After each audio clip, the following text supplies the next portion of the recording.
Hello, I'm live, and I just realized I forgot to close Stardew Valley. Excuse me?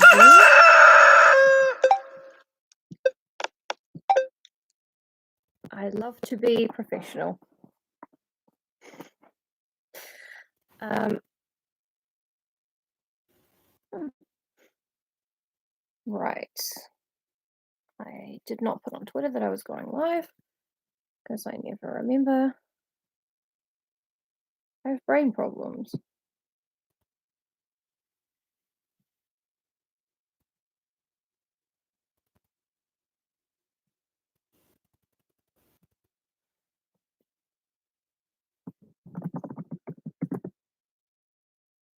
Sorry, that was just me replying to a DM, because I'm really unprofessional. I'm so unprofessional, I'm not even getting paid for, like, anything. Let's go. And we got 3 people today, hooray! And I have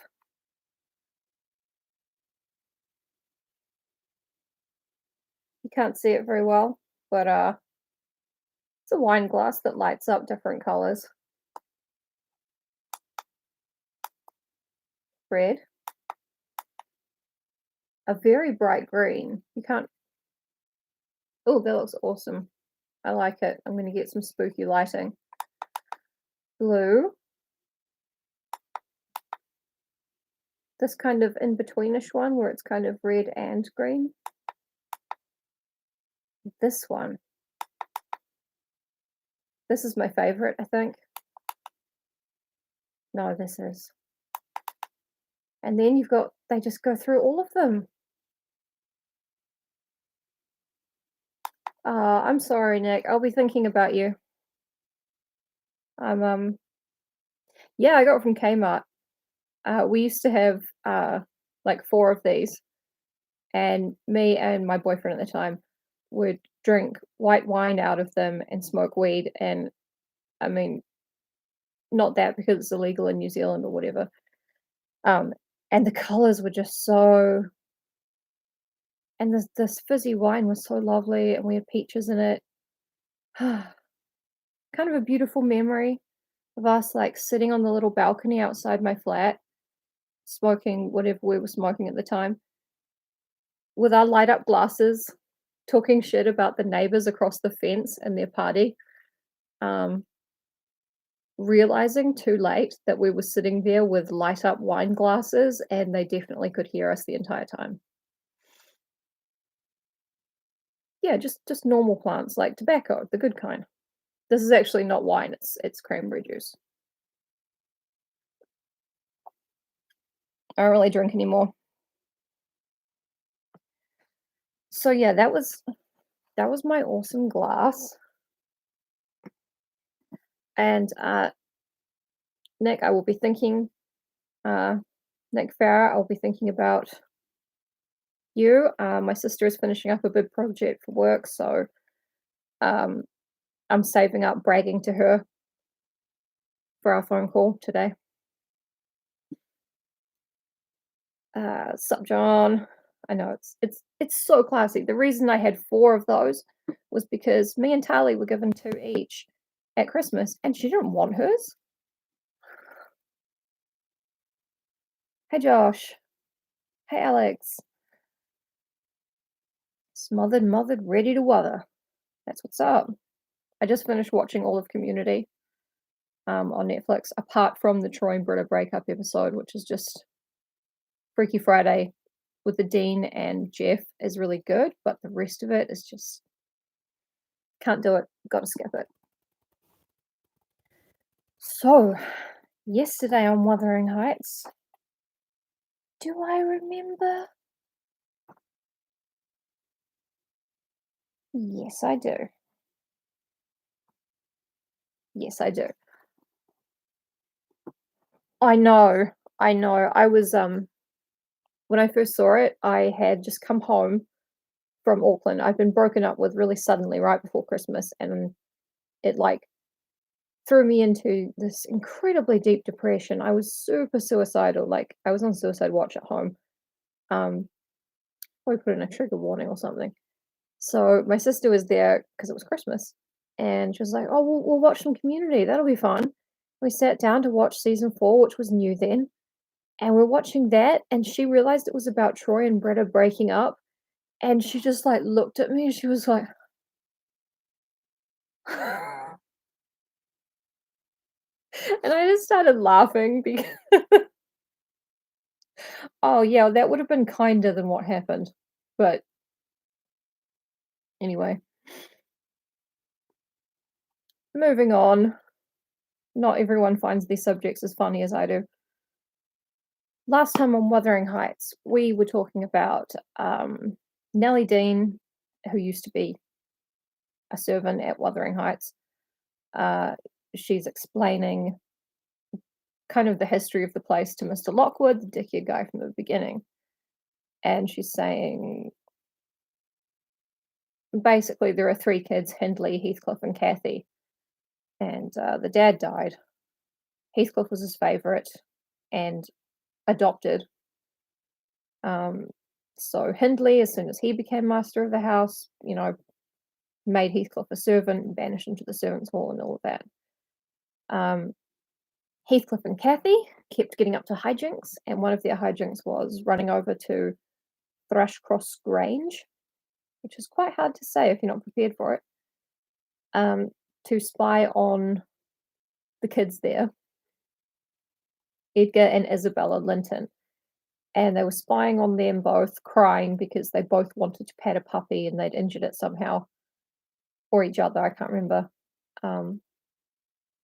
So Heathcliff and Kathy started laughing, and someone heard them, set the dogs on them. Hindley. Oh, Thrushcross Grange. Yeah. Yeah, it's quite tricky. It's not as pleasant to say as Wuthering Heights. So yeah, the dog got Kathy. She got bit by a dog and died. She didn't die. That's just my favorite E1 episode. Forever Young Adults. Look it up. But she did get taken in by the Lintons, that family, for like 6 weeks or something, some ridiculous time. And she came back instead of being a wild mischief maker. She came back looking very classy and like someone who'd brushed her hair ever. And Heathcliff got all pissed off about that because she laughed at him for being really dirty because no one was making him take a bath ever. So Nellie spruced him up and she was like, "You're actually quite handsome for a dark-skinned fella," because that's the kind of times we're talking about here. I've had to edit a few words. Not too many. Not too many. So Heathcliff goes along to the little reception, the little Christmas party that Hindley is having for Edgar and Isabella Linton and Kathy, that Heathcliff is not invited to. And Hindley gets pissed off and locks Heathcliff in the garret. So Kathy, once she realizes that Heathcliff is not at the little Christmas party and has been locked up, sneaks away, saying that the music sounds better at the top of the stairs. Once she gets to the top of the stairs, she's just hanging out with Heathcliff. There is a locked door between them. So, Kathy climbs out on the roof of the adjoining room. She climbs out on the roof and into that garret, and they just have a lovely time. So, yeah, I think they pretty much make up at that point. And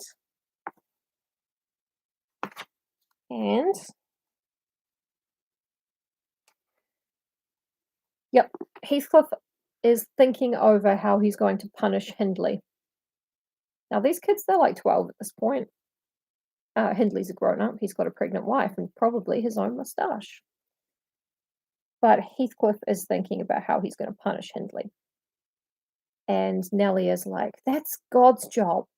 And Heathcliff is like, God won't enjoy it as much as I will. And everyone goes nuts because that's cool. And then we come back to the present day with Mr. Lockwood. And Nellie's going, you must be so tired. You got to get up early in the morning and get all your work done and everything. And he's like, no, I don't have anything on in the morning. It's fine. Keep talking to me about Wuthering Heights. She's like, oh, but if you don't get up early in the morning, you can't do all the work that you have to do in the morning. And he's like, no, there's nothing I have to do. Stay up and talk to me. So Nellie can't go to bed. She has to stay up and talk to Mr. Lockwood, who is such an interesting fellow. And that pretty much. In true gossip's fashion, I had better go on, and instead of leaping 3 years, I will be content to pass to the next summer, the summer of 1778. That is nearly 23 years ago. I'm actually not sure how old Cathy and Heathcliff are. I know I said they were 12, but not sure. So, is everybody ready to start the chapter? Did I recap everything or indeed anything? Why does my face look weird today? There are so many mysteries in Wuthering Heights. Yeah, maybe it's because the camera was angled backwards. Just got a text message.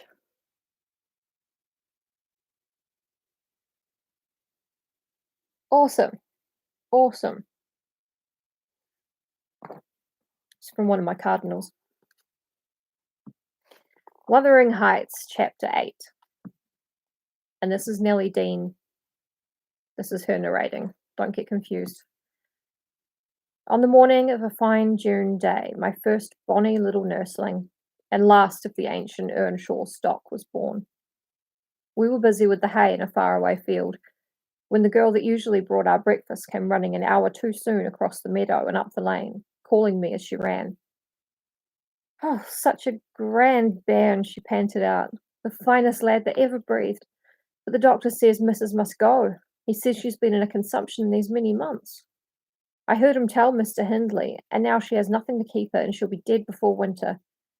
You must come home directly. You ought to nurse it, Nellie, to feed it with sugar and milk and take care of it day and night. I wish I were you, because it will be all yours when there's no missus. So, Frances is not well liked. But is she very ill? I asked, flinging down my rake and tying my bonnet. Well, she's going to die pretty soon, so yeah, she's a little bit. I guess she is, yet she looks bravely, replied the girl. And she talks as if she thought of living to see it grow a man. She's out of her head for joy. It's such a beauty. If I were her, I'm certain I should not die. I should get better at the best side of it, in spite of Kenneth. I was fairly mad at him. Dame Archer brought the cherub down to master in the house, and his face just began to light up. When the old croaker steps forward and says he, Earnshaw, it's a blessing your wife has been spared to leave you this son. When she came, I felt convinced we couldn't keep her long, and now I must tell you, the winter will probably finish her. Don't take on and fret about it too much. It can't be helped. And besides, you should have known better than to choose such a rush of a lass. He means she was too skinny to live. And what did the master answer? I inquired. For those of you who were not present for one of the chapters, Hindley and Frances are very much in love. Oh, I think he swore, but I didn't mind him. I was straining to see the bairn, and she began again to describe it rapturously. I, as zealous as herself, hurried eagerly home to admire on my part, though I was very sad for Hindley's sake. He had room in his heart only for two idols, his wife and himself.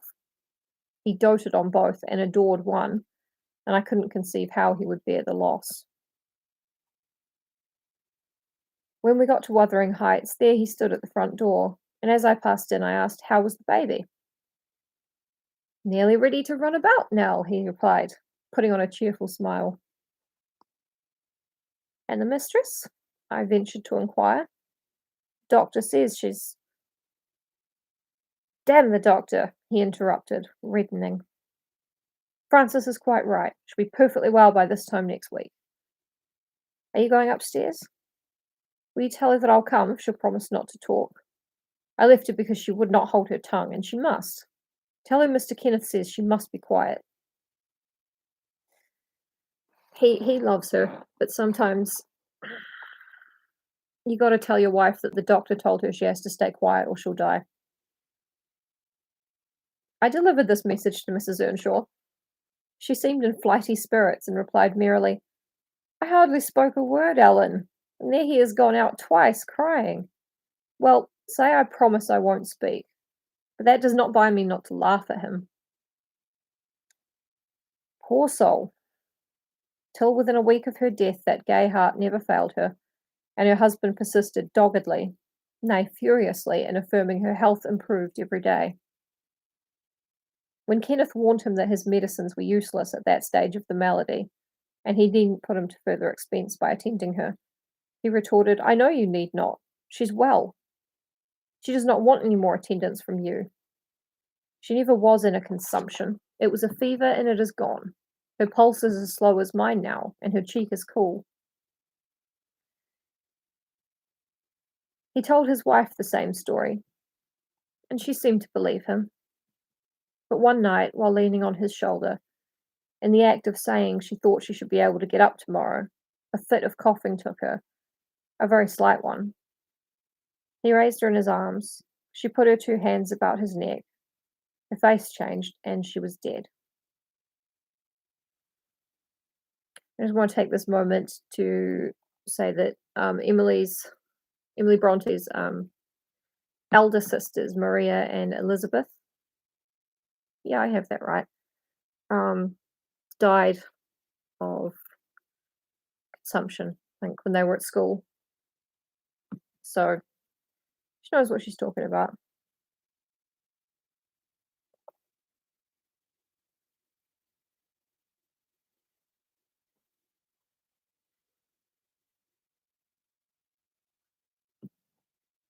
As the girl had anticipated, the child Hareton fell wholly into my hands. Mr. Earnshaw, provided he saw him healthy and never heard him cry, was contented as far as they regarded him. For himself, he grew desperate. His sorrow was of that kind that will not lament. He neither wept nor prayed. He cursed and defied, execrated God and man, and gave himself up to reckless dissipation. That's normal. That's normal grief. The servants could not bear his tyrannical and evil conduct long. Joseph and I were the only two who would stay. I had not the heart to leave my charge, and besides, I had been his foster sister, and excused his behaviour more readily than a stranger would. Joseph remained to hector over tenants and labourers, and because it was his vocation to be where he had plenty of wickedness to reprove. The master's bad ways and bad companions formed a pretty example for Catherine and Heathcliff. His treatment of the latter was enough to make a fiend of a saint. And truly it appeared as if the land were possessed of something diabolical at that period. He delighted to witness Hindley degrading himself past redemption, and became daily more notable for savage sullenness and ferocity. I could not half tell what an infernal house we had. The curate dropped calling, and nobody decent came near us at last, unless Edgar Linton's visits to Miss Cathy might be an exception. At 15, she was the queen of the countryside. She had no peer, and she did turn out a haughty, headstrong creature. I own I did not like her after infancy was past, and I vexed her frequently by trying to bring down her arrogance. She never took an aversion to me, though. She had a wondrous constancy to old attachments.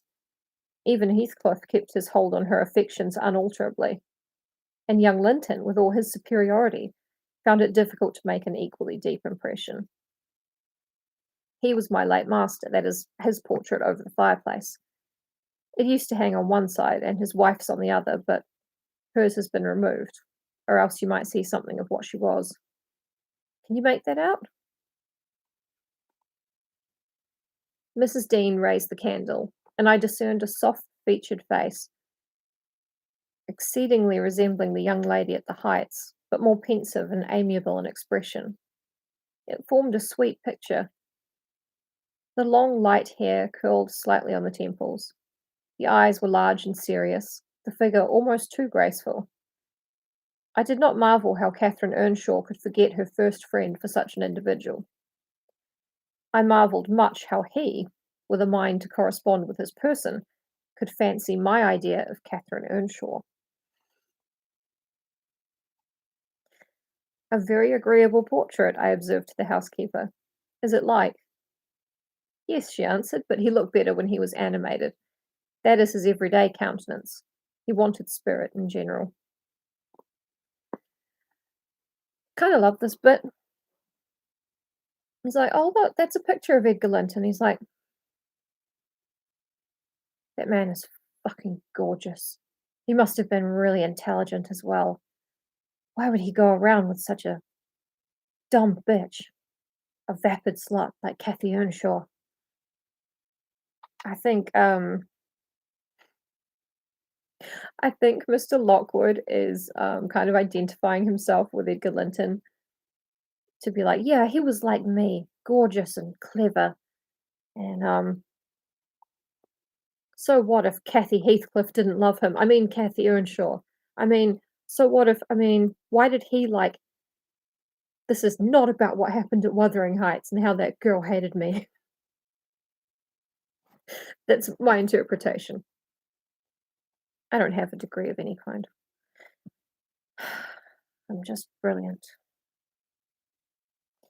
Anyway, that answered our question about how old Cathy and Heathcliff are. They're around 15. She's 15, he's a little bit more mysterious. Catherine had kept up her acquaintance with Lintons, since her 5 weeks' residence among them, and as she had no temptation to show her rough side in their company, and had the sense to be ashamed of being rude where she experienced such an invariable courtesy, she imposed unwittingly on the old lady and gentleman by her ingenious cordiality, gained the admiration of Isabella and the heart and soul of her brother, acquisitions that flattered her from the first, for she was full of ambition, and led her to adopt a double character without exactly intending to deceive anyone. In the place where she heard Heathcliff termed a vulgar young ruffian, and worse than a brute, she took care not to act like him, but at home she had small inclination to practice politeness that would only be laughed at, and restrain an unruly nature when it would bring her neither credit nor praise. She doesn't behave at home. Mr. Edgar seldom mustered courage to visit Wuthering Heights openly. He had a terror of Earnshaw's reputation, and shrunk from encountering him, and yet he was always received with our best attempts at civility. The master himself avoided offending him, knowing why he came, and if he could not be gracious, kept out of the way. I rather think his appearance there was distasteful to Catherine. She was not artful, never played the coquette, and had evidently an objection to her two friends meeting at all. For when Heathcliff expressed contempt of Linton in his presence, she could not half coincide, as she did in his absence. And when Linton evinced disgust and antipathy to Heathcliff, she dared not treat his sentiments with indifference, as if deprecation of her playmate were of scarcely any consequence to her. I've had many a laugh at her perplexities and untold troubles, which she vainly strove to hide from my mockery. That sounds ill-natured, but she was so proud it became really impossible to pity her distresses, until she should be chastened into more humility. She did bring herself finally to confess, and to confide in me. There was not a soul else that she might fashion into an adviser. Sorry I keep stumbling, I've got a bit of a sore throat. Mr. Hindley had gone from home one afternoon, and Heathcliff presumed to give himself a holiday on the strength of it. He had reached the age of 16 then, I think, and without having bad features or being deficient in intellect, he contrived to convey an impression of inward and outward repulsiveness that his present aspect retains no traces of. In the first place, he had by that time lost the benefit of his early education. Continual hard work, begun soon and concluded late, had extinguished any curiosity he once possessed in pursuit of knowledge, and any love for books or learning. His childhood's sense of superiority, instilled into him by the favours of old Mr. Earnshaw, was faded away. He struggled long to keep up an equality with Catherine in her studies, and yielded with poignant though silent regret. But he yielded completely, and there was no prevailing on him to take a step in the way of moving upward, when he found he must necessarily sink beneath his former level. Then personal appearance sympathized with mental deterioration. He acquired a slouching gait and ignoble look. His naturally reserved disposition was exaggerated into an almost idiotic excess of unsociable moroseness, and he took a grim pleasure, apparently, in exciting the aversion rather than the esteem of his few acquaintance. Heathcliff is an edgelord. I've never met a 16-year-old boy who was not repulsive inwardly and outwardly. I mean, they get better, but I suppose my favorite cousin. But then again, he's much better now he isn't 16. Everyone is. Nobody should be 16. It's a terrible age. Catherine and he were constant companions still at his seasons of respite from labour, but he had ceased to express his fondness for her in words, and recoiled with angry suspicion from her girlish caresses, as if conscious there could be no gratification in lavishing such marks of affection on him.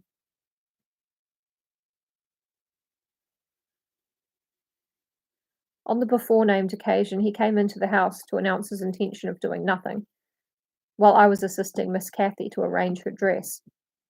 She had not reckoned on his taking it into his head to be idle, and imagining she would have the whole place to herself, she managed, by some means, to inform Mr. Edgar of her brother's absence, and was then preparing to receive him.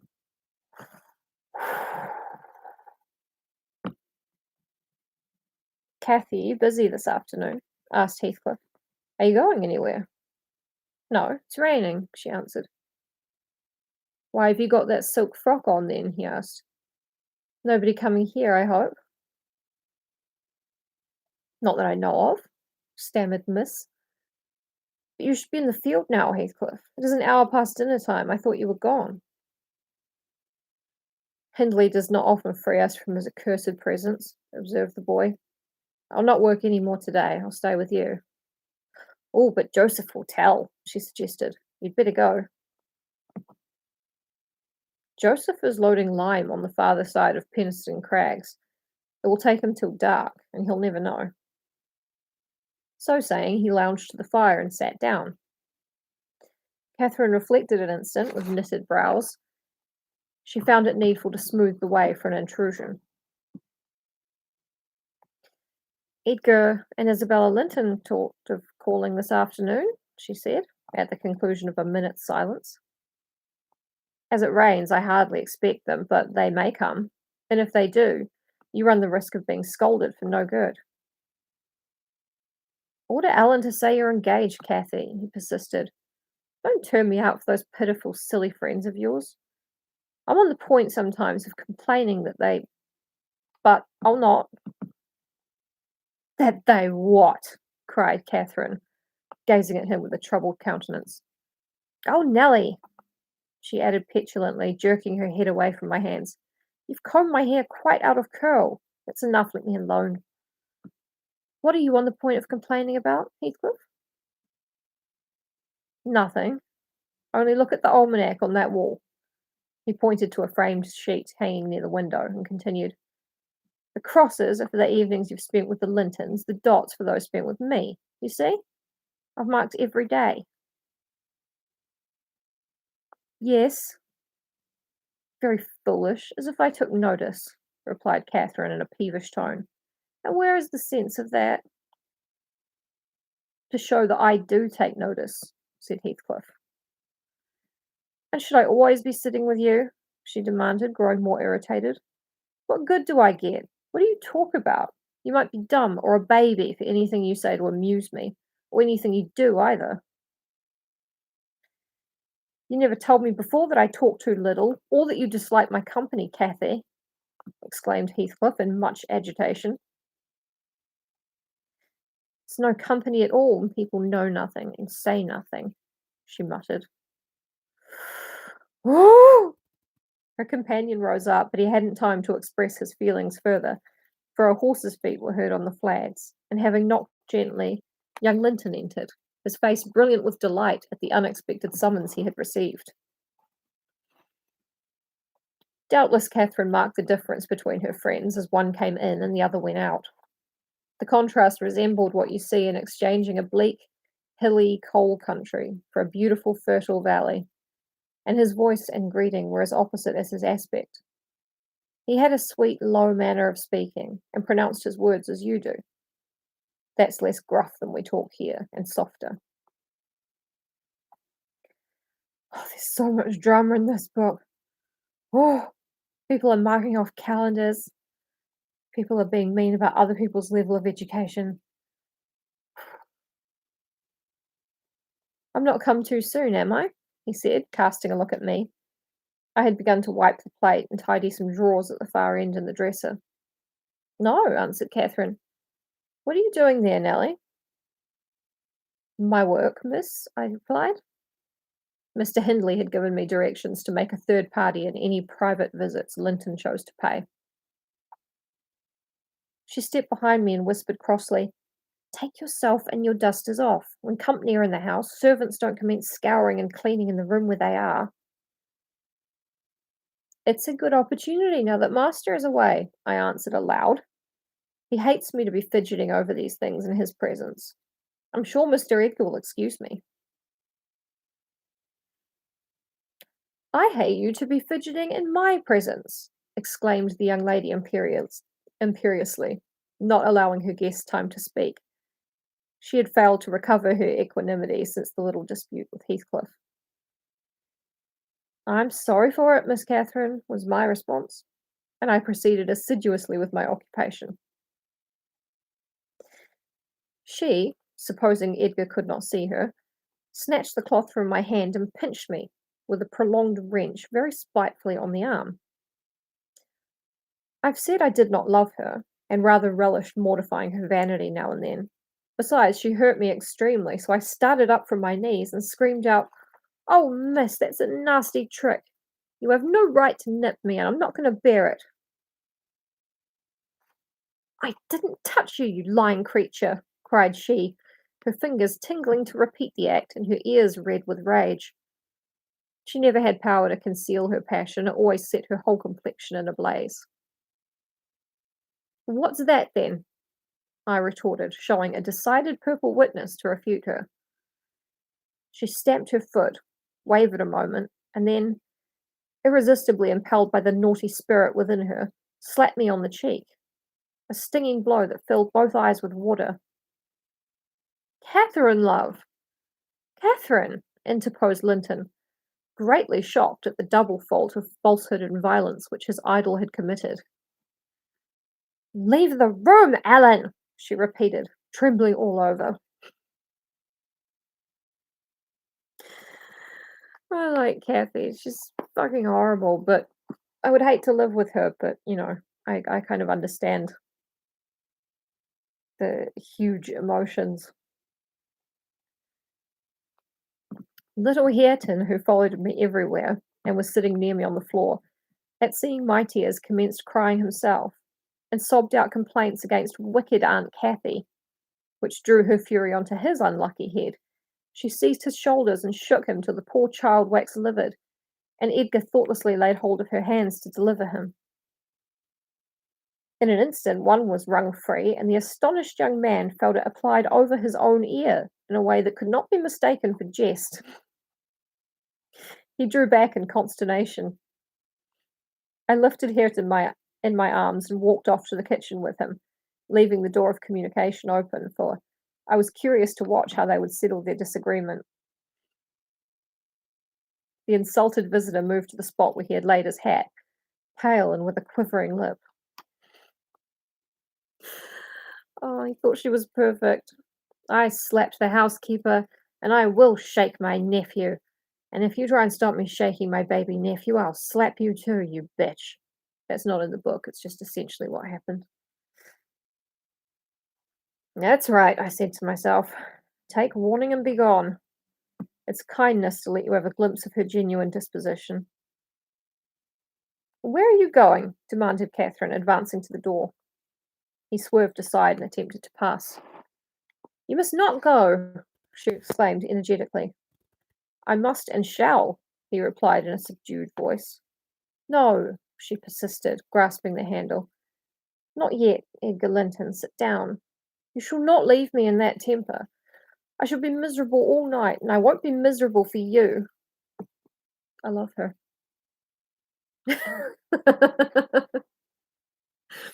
Not yet. You leave me in that temper, I should be miserable all night, and I won't be miserable for you. That's just amazing. That's such a good line. Can I stay after you struck me? Asked Linton. Catherine was mute. You've made me afraid and ashamed of you, he continued. I'll not come here again. Her eyes began to glisten and her lids to twinkle. And you told a deliberate untruth, he said. I didn't, she cried, recovering her speech. I did nothing deliberately. Well, go, if you please, get away. And now I'll cry. I'll cry myself sick. She dropped down on her knees by a chair and set to weeping in serious earnest. Edgar persevered in his resolution as far as the court. There he lingered. I resolved to encourage him. Miss is dreadfully wayward, sir, I called out. As bad as any marred child. You'd better be riding home, or else she will be sick only to grieve us. The soft thing looked askance through the window. He possessed the power to depart as much as a cat possesses the power to leave a mouse half killed, or a bird half eaten. Ah, I thought, there'll be no saving him. He's doomed and flies to his fate. And so it was. He turned abruptly, hastened into the house again, shut the door behind him. And when I went in a while after to inform them that Earnshaw had come home, rabid drunk, ready to pull the whole place about our ears, his ordinary frame of mind in that condition, I saw the quarrel had merely affected a closer intimacy, had broken the outworks of youthful timidity, and enabled them to forsake the disguise of friendship and confess themselves lovers.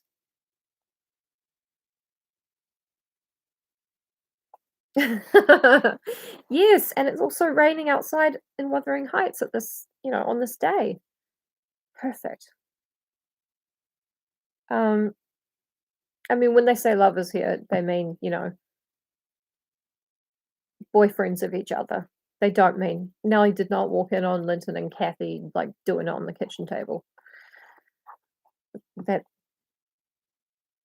lovers just means like a couple right now in this context, in this time. It doesn't actually mean that they're like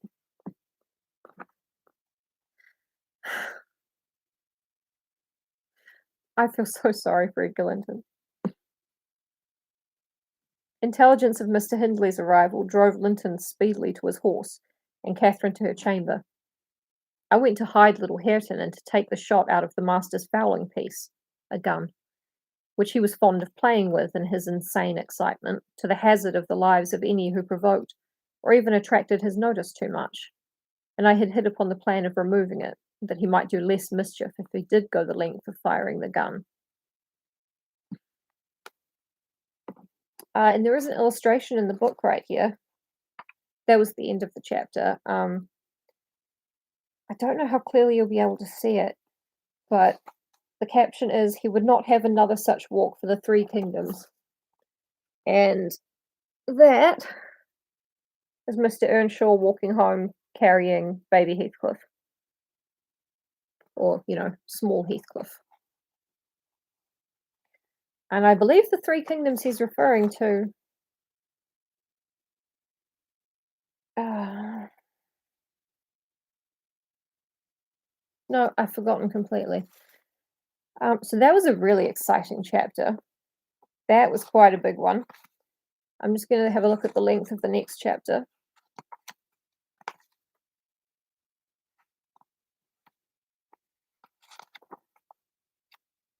It's pretty long.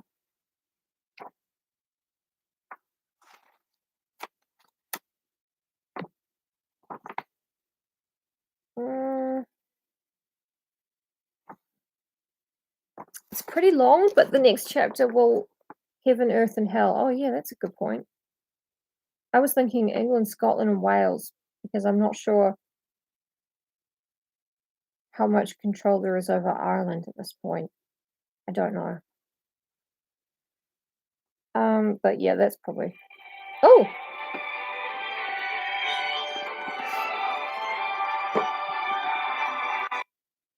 just going to decline that because it's from a private number and it's possibly my psychiatrist, and I don't really want to do that live on YouTube. So, um, I have some errands to do this afternoon. I may do another chapter today, later on today, if I get some lozenges, because it'll be a good breaking off point. Maybe. We'll see. So thank you for tuning in. Thank you for listening. Thank you for enjoying how extra it's getting. It's only going to get more so. And yeah, absolutely. Yep, wash your hands, stay safe. Don't lick people unless they ask you to. And even then, only if you want to, but not during the pandemic. I'm a doctor.